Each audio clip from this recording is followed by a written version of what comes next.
এর এভুক্ত শাখাগুলোর কর্মীদের দায়িত্ব হাজিরা ও ছুটির অনুমোদন এবং যথাযথভাবে রেকর্ড সংরক্ষণ করা। লেজার, ভাউচার, রেজিস্টার ও অন্যান্য কাগজপত্র তৈরিতে কর্মীকে সহায়তা করা।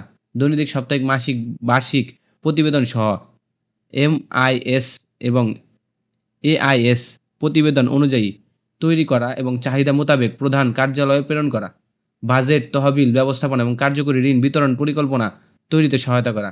ঋণ গ্রহীতাদের সফলতার তথ্য গ্রহণ করে প্রধান কার্যালয়ে জমা দেওয়া।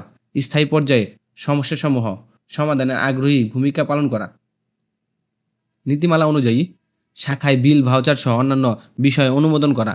ব্যাংক হিসাবে পরিচালনা করা এবং ঋণ বিতরণ, আদায় এবং আয় ব্যয় ফলো আপ করা। শাখা পরিদর্শন ও মনিটরিং করা। খেলাপি আদায় এবং কর্ম এলাকা প্রসঙ্গে ভূমিকা রাখা। শাখা ও এরিয়া পর্যায়ে বিধি মিটিং আয়োজন, সম্প্রসারণ ও মিটিং মনিটরস যথাযথ কর্তৃপক্ষের নিকট হতে প্রেরণ করা। সদস্যদের সাথে নিয়মিত যোগাযোগ রক্ষা করা এবং কর্ম এলাকায় জনসংযোগ বৃদ্ধি করা। কর্তৃপক্ষ কর্তৃক নির্দেশিত অন্যান্য দায়িত্ব পালন করা।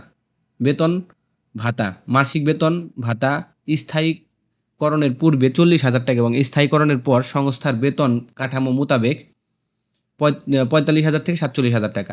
শিক্ষানবিশকালে পারফরমেন্সের উপর ভিত্তি করে নির্ধারিত করা হবে।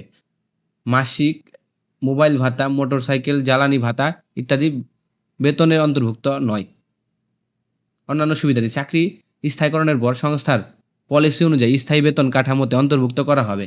স্থায়ী কর্মীগণ সংস্থার নিয়মাবলী অনুযায়ী বার্ষিক ইনক্রিমেন্ট, বছরে 2টি উৎসব ভাতা এবং বৈশাখী ভাতা, প্রভিডেন্ট ফান্ড, গ্র্যাজুইটি, কর্মী কল্যাণ তহবিল সুবিধা ও বিভিন্ন ইনসেপ্টি সুবিধা প্রাপ্য হবেন।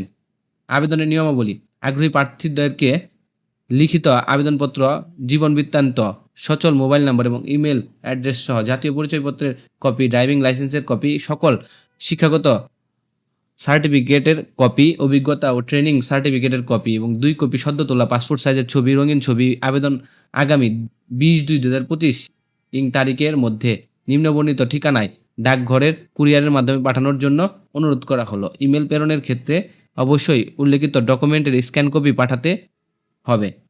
খামের উপর ইমেলের সাবজেক্ট লাইনের পদের নাম অবশ্যই উল্লেখ করতে হবে। বিশেষ দ্রষ্টব্য: চূড়ান্ত নির্বাচিত প্রার্থীদের যোগদানকালে শুধুমাত্র সংস্থার প্রধান কার্যালয়ে 20,000 টাকা ফেরতযোগ্য জামানত দিতে হবে, যা কর্মীদের চাকরি শেষে সংস্থা ত্যাগকালে